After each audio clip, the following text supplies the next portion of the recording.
বাজারে কিছু দোকানপাট আছে, তা আমরা একটা অ্যাডভান্সের একটা টাকা পাই, ভাড়া তো পাই 27টা অ্যাডভান্স। এখন এই জাকাত দিয়ে অ্যাডভান্সের উপরে দিতে হবে কিনা, বা টাকাটা তো আমার না, বুঝছো, তাদেরই, তারা যখন চলে যাবে আমি টাকাটা দিয়ে দিব। প্রশ্ন আমাদের সম্মানিত মুরব্বী প্রশ্ন করেছেন। আলহামদুলিল্লাহ, সালাতু ওয়াসসালামু আলা রাসূলিল্লাহ। বাইজানের দোকানে, বাজারে দোকান আছে, তো ওনার না শুধু, সবারই, অনেকের দোকান অথবা ফ্ল্যাট বাড়ি আছে, অ্যাডভান্সের একটা বড় টাকা পেয়ে থাকে। যেমন তার 10টা দোকান আছে, 10 লাখ করে অ্যাডভান্স দিলে 1 কোটি টাকা। এই 1 কোটি টাকা তো পড়ে আছে আমার কাছে দীর্ঘদিন যাবত, এর জাকাত দিতে হবে কিনা? উত্তর হলো, এর জাকাত আপনাকে দিতে হবে না, কারণ আপনি এটার মালিক না। এটার মালিক হলো যিনি আপনার কাছে দোকান নিয়েছে, তিনি এটার মালিক। আপনার কাছে এটা সেফটি, এটা নিরাপত্তা, এটা চুক্তিনামা, যখন চাইবে আপনি দিতে বাধ্য। সুতরাং এই টাকার মালিক আপনি নয়, আপনি জাকাত দিতে হবে না।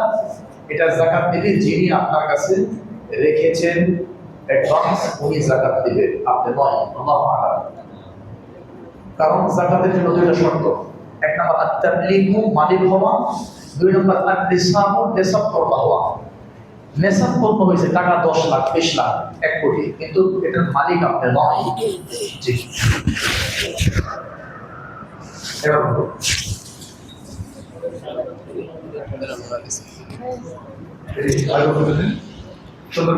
ধরেন কোনো ব্যক্তির কাছে 3 লক্ষ টাকা আছে, কোনো ব্যক্তির কাছে ধরেন 3 লক্ষ টাকা আছে, এখন শুনতেছেন?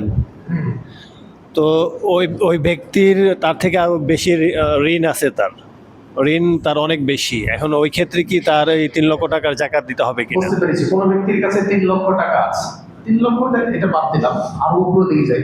আচ্ছা, এখানে আসে, এখানে তার কাছে 3 লক্ষ টাকা আছে, কিন্তু তার ঋণ এর চেয়ে বেশি আছে। ঋণটা 2 ধরনের: ভাসমান ঋণ, স্থায়ী ঋণ। যে হ্যাঁ, আমি ঋণটা পরিশোধ করতে পারবো না, আপনি শিখবেন, তাহলে আপনাকে জাকাত দিতে হবে। আর অবস্থা এরকম হয় না, কোনোভাবেই আমার ঋণ পরিশোধ করা সম্ভব নয়, না, এটা ঋণের পরিমাণ তার অনেক বেশি, ঋণ পরিশোধ করতে হবে। ঋণের পরিমাণ অনেক বেশি। এটা কবে শেষ করা যায় এটা সিউরিটি দিয়ে বলা যাচ্ছে না। হ্যাঁ, যদি এরকম হয়, ঋণের পরিমাণ অনেক বেশি বলতে, বাংলাদেশে ঋণ ছাড়া কোনো মানুষ নাই। বসুন্ধরা গ্রুপের মালিক, তারও ঋণ আছে, কেন পাবেন? যমুনা ফিউচার পার্কের মালিক, তারও ঋণ পাবেন খোঁজে। কারণ যত বড় ধনী ততই তার ঋণ আছে। কারণ ব্যাংকের লোন ছাড়া কেউ চলতে পারে না। কোটি কোটি টাকার মালিক। আমি বলেছিলাম মনে হয় 5ই আগস্টের আগে ইসলাম ব্যাংকে গিয়ে বললাম, আমার কিছু টাকা আছে, দিয়ে দেন। জমি কেনার জন্য রাখছিলাম, টাকা বলে দিয়ে দেন। বলছে, কেন, ভয় পাচ্ছেন? হ্যাঁ, আমার একটু ভয় লাগছে। সাধারণ মানুষ আমরা, অল্প টাকা জমাইছি খুব কষ্ট করে। তারপরে বলছে যে অমুক হুজুর, নাম না বলি, অমুক হুজুর আমাদের ব্যাংকের সবচেয়ে বড় গ্রাহক। বললাম, কত টাকা? কি বলতো? 56 কোটি টাকা উনি লোন নিয়েছে আমাদের ব্যাংক থেকে। 56 কোটি। 28 কোটি টাকাতে একটা মেশিন চীন থেকে নিয়ে আসে, ইম্পোর্ট করছে, ওই যে মাছের খাদ্য বানায়। তো দেখলাম যে লোকে 56 কোটি টাকা লোন নিয়েছে, ওই লোক আমার থানা, ত্রিশাল থানার সবচেয়ে বড় লোক। ওই থানার মধ্যে উনি সবচেয়ে বড় লোক, ধনী মানুষ, কয়েক প্রজন্ম বসে খেতে পারবে। এরপরও 56 কোটি টাকার ইসলাম ব্যাংকের লোন। এখন এই লোকের লোন যেহেতু এত বেশি, জাকাত দেওয়া লাগবে কিনা? অবশ্যই জাকাত দিতে হবে। লোন মজা করে করছে, মজা করে, অথবা আরো ধনী হওয়ার জন্য হারাম পন্থার যে লোনগুলো আছে, এগুলো লোন নয়, অবশ্যই জাকাত দিতে হবে। তো ব্যাংকের লোন বাদেও, মানে বিজনেসের ক্ষেত্রে আর কি, বিজনেস মনে করেন ফল্ট হয়ে গেল কোনো কারণে, ব্যাংকের লোন বাদেও। সমস্যা হলো, যদি লোনটা এমন হয় যে আপনি পরিশোধ করতে পারবেন, এটা আপনার জন্য ভারী নয়। এই বছর 1 বছরও পার গেছে না, 2-3 বছর লাগতে পারে। এই 2-3 মাস পেরে যাবেন, তাহলে 2-3 বছর না, 2-3 বছর লাগতে পারে এরকম। তাহলে আপনি আগে জাকাত দিয়ে দিন, আগে ওই ঋণ দিয়ে দিন। আচ্ছা, আর আরেকটা প্রশ্ন আছে, মনে করেন ধার করে আমি কিছু টাকা আনলাম, ওই টাকার কি দিতে হবে? কি বলবো? ধার করে যে টাকা আনে মানুষে, হ্যাঁ, ধার করে কিছু টাকা এনে রাখছি আমার অ্যাকাউন্টে, ধরেন, ওইটার কি জাকাত দিতে হবে কিনা? ধার করে টাকা নিয়ে আসছে? হ্যাঁ। প্রশ্নই তো হয় নাই। ধার করে টাকা নিয়ে আসছে, কি আপনি দিবেন না উনি দিবে? না, আমি নিয়ে আসছি, ধরেন কারো কাছ থেকে, আমি আত্মীয় স্বজনের কাছ থেকে কিছু টাকা হাওলাত নিলাম।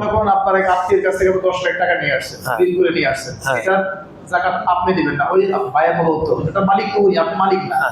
এটা সহজ বিষয়, কারণ আপনি অভাবে আছেন বলেই তো আছেন, আপনি জাকাত কেন দিবেন? না, আমি অনেকটা বুঝতে, আপনাকে ঋণ দিয়েছে উনি মালিক, উনি জাকাত দিবেন। হ্যাঁ অনেকটা বুঝতে পারছিলাম, তারপর আপনার বই একটু কনফার্ম হলো আর কি। আচ্ছা আচ্ছা।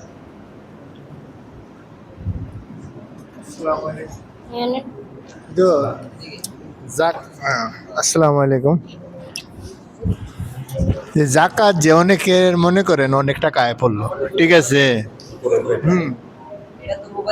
এটা মুখে ধরে ধরে ধরে কাছে ধরে। আচ্ছা জাকাত তো মনে করেন অনেকের অনেক টাকা আয় পড়ে, অনেকে তো আর সম্পূর্ণ টাকা দেয় না, তো তাতে কি কোনো বড় কোনো সমস্যা বা কোনো? জি, ভাইয়ের প্রশ্ন হলো জাকাত তো অনেক টাকা আছে, সব টাকা দেয় না, কিছু দেয় অথবা কেউ কিছু দেয় না। হ্যাঁ। এদের শাস্তি হলো কোরআন কারীম 10 নম্বর পারা 11 নম্বর পৃষ্ঠা 8 থেকে 9 নম্বর লাইন, 9 নম্বর সূরা তাওবা, ওয়াল্লাযীনা ইয়াকনিজুনা আয-যাহাবা ওয়াল ফিদ্দা ওয়া লা ইনফিকুনা ফি সাবিলিল্লাহ, যারা যাকাত দেয় না ফাবাশশিরহুম বিআযাবিন আলীম, এদের কঠিন আযাব হবে। কি আযাব? ইয়াওমা ইউহমা আলাইহা ফি নারি জাহান্নাম, এই যাকাতের জিনিসগুলো তাকে এগুলো জাহান্নামের আগুনে উত্তপ্ত করা হবে। ফাতুকুয়া বিহা জিবাহুহুম, এগুলো দিয়ে তার পিঠে, তার এই পার্শ্বদেশে, তার কপালে বিভিন্ন জায়গায় ছেঁকা দেওয়া হবে, সেক দেওয়া হবে, আর বলা হবে হাদা মা কানাসতুম লিআনফুসিকুম ফাযুকু মা কুনতুম তাকনিজুন, এটাই সেই সম্পদ যেটা তুমি স্টক করে রেখেছো। আর কোরআন কারীম 4 নম্বর পারা 12 নম্বর পৃষ্ঠা 14 নম্বর লাইন, 3 নম্বর সূরা, সাইয়্যিতু ওয়াকুনা মা বাখিলু বিয়াউমিল কিয়ামাহ, কৃপণতা করে যে টাকা জমাইছেন এগুলো আপনার গলার মধ্যে বেঁধে দেওয়া হবে। আর হাদিস থেকে যেটা প্রমাণিত হয়, এটাকে সাপ, বিশুদ্ধ সাপ, বিরাট বড় সাপে রূপান্তরিত করা হবে। এই সাপ আপনার গলায় আটকায় দিবে, সাপ আপনাকে কামড় দেবে, একটা করে কামড় দেবে, বলবে যে আনা মালুকা, আমি তোমার মাল, আনা কানজুকা, আমি তোমার গচ্ছিত সম্পদ। এগুলো আযাব। জি, প্রশ্ন নাই? দ্রুত দেন।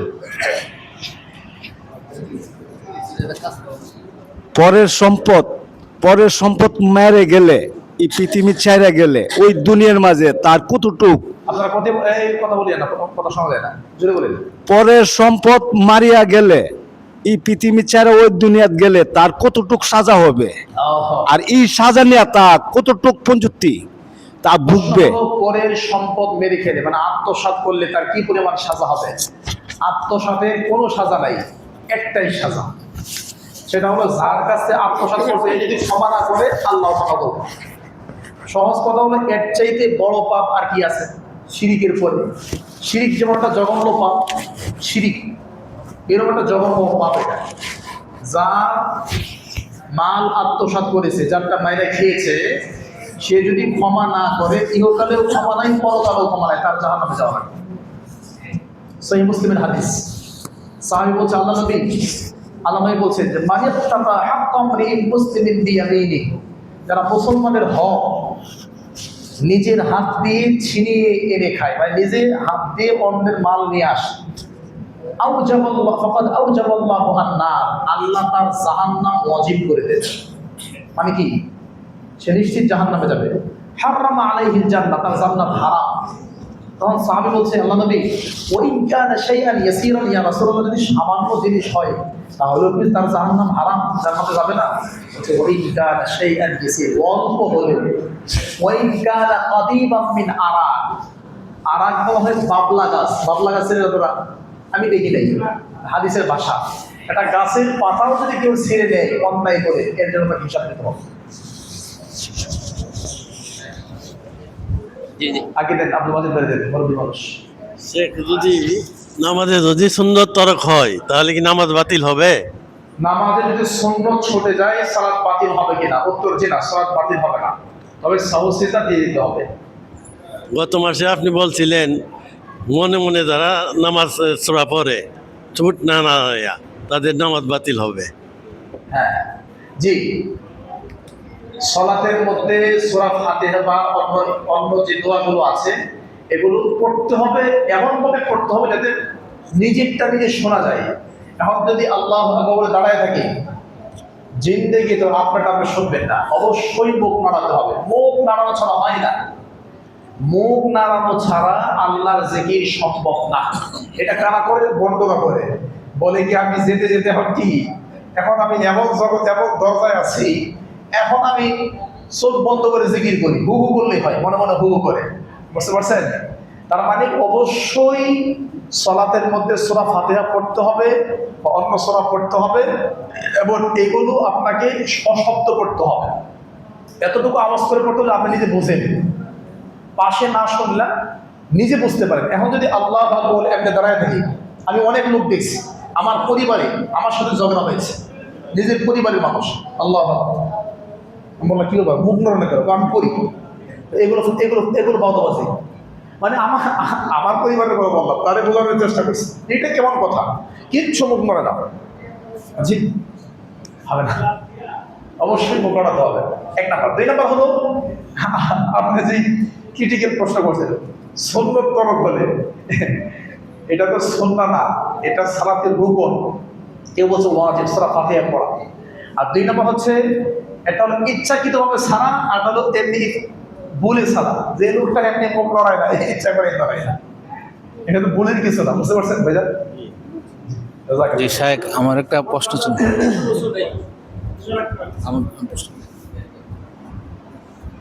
আমার দাদা প্রায় 100 বছর বয়স, সিয়াম রাখতে পারতেছে না। উনার 100 বছর বয়স ওনার দাদার সিয়াম রাখতে পারেন না, আপনার দাদা ফিদিয়া দেবে।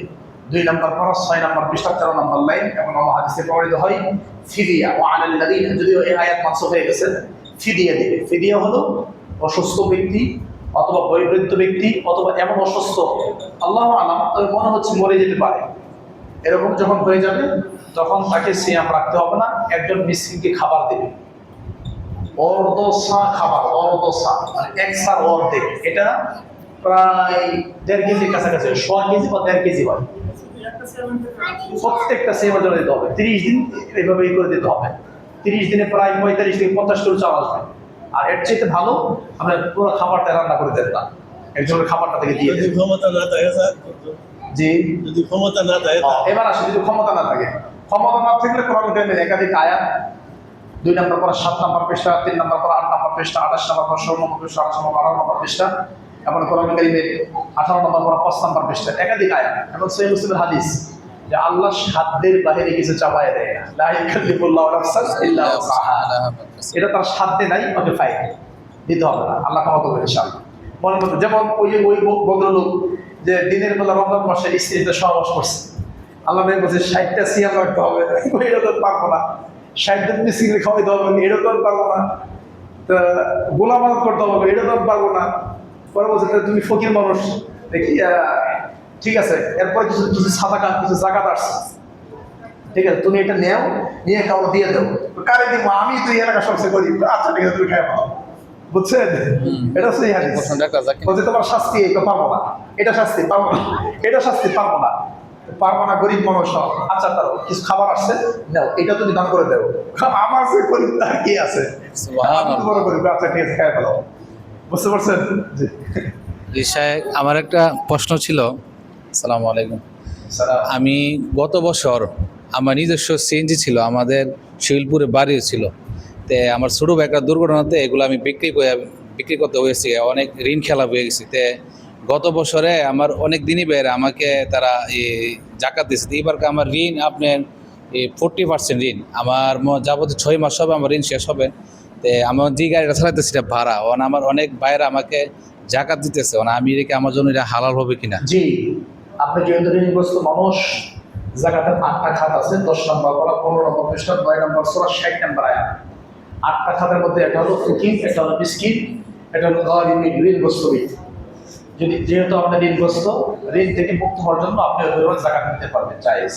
জি, আরেকটা প্রশ্ন ছিল যে 1 মিনিট, আমার ওয়াইফে আমার এই বাচ্চার বয়স প্রায় 11 মাস হবে, সে বুকের দুধ খায়, আমার ওয়াইফে রোজা রাখতে পারতেছে না। জি, আপনার ওয়াইফ মুসলিম, অভিজ্ঞ, ভালো আল্লাহওয়ালা কোনো গাইনি ডাক্তারের কাছে যাবে, সে যদি বলে হ্যাঁ আপনার অবস্থা ভালো না, আপনি সিয়াম রাখবেন না, অথবা নিজেও অনেকটা অনুমান করতে পারে দুধ আসতেছে না, এরকম যদি হয়, এদেরকে বলে হুবলা, পেটে বাচ্চা আছে অথবা দুধ পান করাচ্ছে, এরকম যারা আছে এদের জন্য তাৎক্ষণিক সিয়াম রাখতে হবে না, সিয়াম ভেঙে ফেলবে, রমজান যাওয়ার পর একটা কাজা আদায় করবে।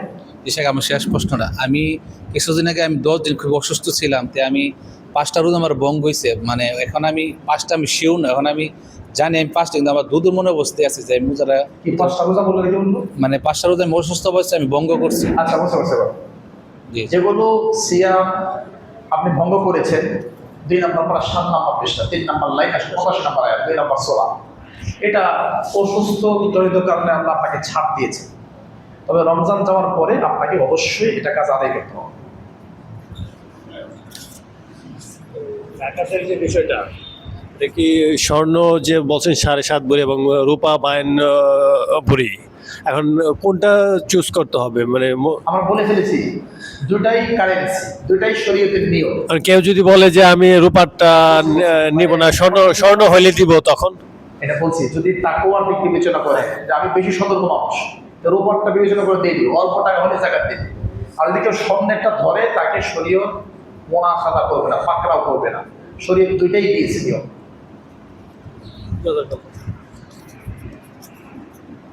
আসসালামু আলাইকুম শেখ, মানে আপনি ভালো আছেন নি? তো আপনার কাছে একটা প্রশ্ন, যে আমার আম্মুকে আমি লা ইলাহা ইল্লাল্লাহর দাওয়াত দেই, তো এগুলা বললে আমার আম্মু রাগ করে আর কি, আমার আম্মু জিনের কাজ করে, মানে এই ব্যাপারে কিছু বলেন। আপনার মাকে আপনি তাওহীদের দাওয়াত দেন, আপনার মা রাগ করে। 1 নম্বর কাজ আপনার, আপনি সিজদায় গিয়ে ওনার জন্য আল্লাহর কাছে হেদায়েতের দোয়া করেন। 2 নম্বর নফল সালাত করে। 3 নম্বর কিছু টাকা দান করে। 4 নম্বর সর্বোচ্চ হিকমতের সাথে, প্রজ্ঞার সাথে, বিনয়ের সাথে দাওয়াতি কাজ চালায় যাবেন। 4 নম্বর ধৈর্য ধারণ করবেন। 5 নম্বর নিরাশ হবেন না। বলতে আপনারা কি মোহাম্মদ সাল্লাল্লাহু খারাপ কিছু বলে? আমার এই ভাই অনেক ডিবেট করে বলার অনেক কথা বলে, যারা দাওয়াতি কাজ করে প্রশ্ন দিতেই। জি আসসালামু আলাইকুম। ওটা ওনাকে দেবে, বলবে বলো এটা নেন। অনেক সময় সালাত আদায় করতে গিয়া দেখা যায় যে আমি আলহামদুলিল্লাহ পড়লাম কিনা মনে নাই, অথবা কই রাকাত নামাজ পড়লাম মনে থাকে না। এখন আমাদের যারা 60 আপ বয়স, এই প্রবলেমটা প্রায় লোকেরই হয়। আমি অবজার্ভ করলাম যে সঠিক মানে কত রাকাত পড়লাম মনে নেই, অথবা আলহামদুলিল্লাহ পড়ছি কিনা না পড়ে আরেক সূরা শুরু করে এই দিচ্ছি, ক্ষেত্রে সমাধান হলো মনে দুইটা। থাকে না। এই ক্ষেত্রে সমাধান হলো দুইটা। এক নম্বর হলো আল ইয়াকিন লা ইয়াজুরু ইল্লা বিশাক। আপনাকে ইয়াকিন করতে হবে, বিশ্বাস করতে হবে যে কোনটা, চিন্তা করার পরে যেটা প্রাধান্য পাবে, যে না সূরা ফাতিহা পড়ছি আমি 3 রাকাতই পড়ছি, এটা যদি প্রাধান্য পেয়ে যায় আপনি এটার উপর কন্টিনিউ করবেন, ভুল হলো আল্লাহ মাফ করে দেবেন। 2 নম্বর আপনি 50-50 অথবা 50 আরো কম পারছেন না, মনে হচ্ছে আমি শিওর হতে পারতেছি না, এই ক্ষেত্রে দিয়ে বলুন সর্বনিম্ন রাকাত হবে 2 এবং 3 নিয়ে দ্বন্দ্ব হচ্ছে, 2 ধরবে, 3 ধরবে না। সূরা ফাতিহা পড়ছি কি পড়ছি না নিয়ে সন্দেহ হচ্ছে, পড়ছি না ধরে নেবেন, বলে আবার পড়বেন। বুঝতে পারছেন? আসসালামু আলাইকুম। সালাম। 1 রাকাত বেতের নামাজ কিভাবে পড়ে? 1 রাকাত বেটির সূরা ফাতিহা পড়ে সূরা ইখলাস পড়তে হবে, রুকু থেকে উঠে হাত তুলে দোয়া করতে হবে। বুঝতে পারছেন? জি ঠিক আছে, তাহলে আপনাদের সবাইকে ধন্যবাদ। আপনি তো হরদার বেশি বলেন, আর ওই প্রোগ্রামের শুরুতে সেরকম থাকতে হবে ইনশাআল্লাহ। জি জি, হ্যাঁ, আমার প্রশ্ন হচ্ছে, মূল বক্তব্য এবং আমার হচ্ছে এই মসজিদে 5 ওয়াক্ত মুসরি 5 ওয়াক্ত নামাজ পড়ে রোজা রাখে, কিন্তু সিগারেট জানে হারাম। আপনার বক্তব্য অনেকবার শুনছে, কিন্তু সিগারেট ছাড়তে পারে না। ওনাদের ব্যাপারে দুনিয়া এবং আখিরাতে কি শাস্তি? এই মসজিদের মুসল্লি 5 ওয়াক্ত সালাত পড়ে সিগারেট হারাম জানে, এরপরে ছাড়তে পারে না, তার শাস্তি কি হবে? তো হচ্ছে জেনে শুনে বুঝে হারাম খাওয়ার কারণে দুনিয়াতে তার ইবাদতগুলো কবুল হচ্ছে না, নামাজ, রোজা, হজ, যাকাত, দোয়া। দলিল ইবনে মাজাহ মিশকাত 3371 নম্বর হাদিস, ইবনে মাজাহ মিশকাত 3388 নম্বর হাদিস, 3390 নম্বর হাদিস, 3393 নম্বর হাদিস। দলিল সহিহ আত-তারগীব 3410 নম্বর হাদিস। দলিল ইবনে মাজাহ মিশকাত 2638 নম্বর হাদিস। দলিল সহিহ বুখারী, মুসলিম, মিশকাত 3615 এবং 3616 নম্বর হাদিস। এই হাদিসগুলো বলে তার ইবাদত কবুল হবে না। এবার দুনিয়াতে তার শাস্তি কি? দুনিয়াতে তার শাস্তি হলো আল্লাহ নবী এই নেশা সেবনকারী ব্যক্তিকে 40টা জুতার বাড়ি মারছেন। এটা সহিহ বুখারীর হাদিস। কথা বলি না কেউ, 3615 নম্বর হাদিস। ওমর রাদিয়াল্লাহু আনহুর সময়ে যখন নেশা সেবনকারীর সংখ্যা বেড়ে গেল, এটাও বুখারী মুসলিম মেশকাত 3616 নম্বর হাদিস, 3616। ওমর রাদিয়াল্লাহু আনহু হাদিয়া বাড়ায় দিয়েছে 40 জায়গায় 80টা। কয়টা? 80টা জুতার বাড়ি মারছে।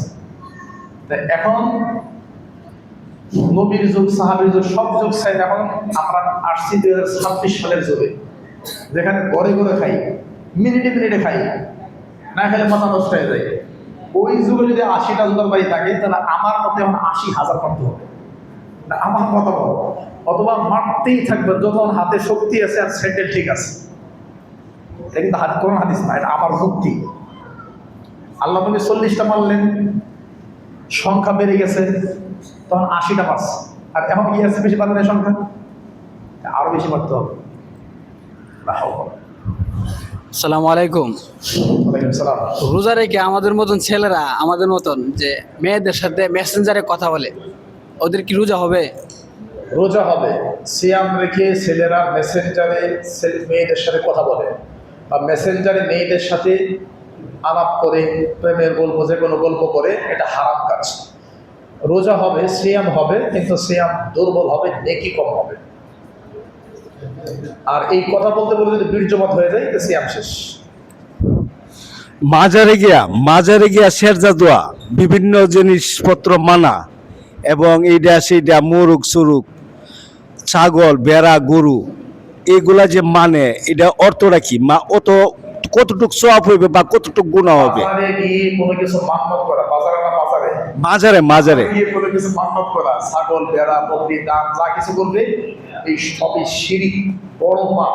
পৃথিবীতে এর চাইতে বড় পাপ আর কিচ্ছু নাই। দলিল বুখারী মুসলিম মেশকাত 50।